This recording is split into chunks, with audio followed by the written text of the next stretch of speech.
Hello guys, আসসালামু আলাইকুম। কেমন আছেন সবাই? আজকে আবারও আমি বিরিয়ানি রান্না করতেছি।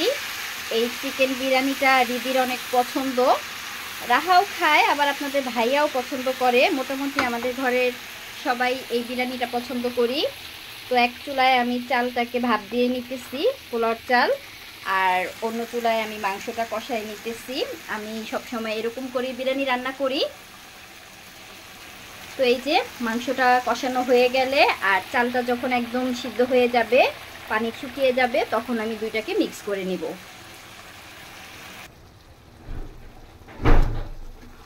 মুরগির মাংসটা কষানো হয়ে গেছে, আলু সিদ্ধ হয়ে গেছে।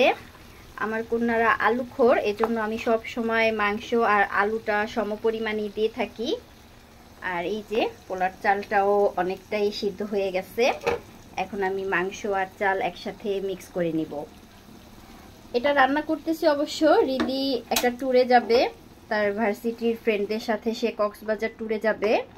আর ও চাচ্ছিল কিছু খাবার যেন আমি ওকে বক্স করে দেই, তো আমাকে বললো একটু বিরিয়ানি রান্না করতে। তো আমি রিদির জন্যই বিরিয়ানিটা রান্না করছি, ও অল্প একটু নিয়ে যাবে আর বাকিটা আমরা সবাই খাবো। তো এই তো মাংস আর চালটা মিক্স করে আর একটু সময় আমি এটাকে দমে রাখবো। বিরিয়ানিটা রান্না করা কমপ্লিট হয়ে গেছে। আমি চুলাটাও বন্ধ করে দিচ্ছি। এরকম করে কিছু সময় আমি ঢেকে রেখে দিব, তখন আরো পারফেক্ট হয়ে যাবে।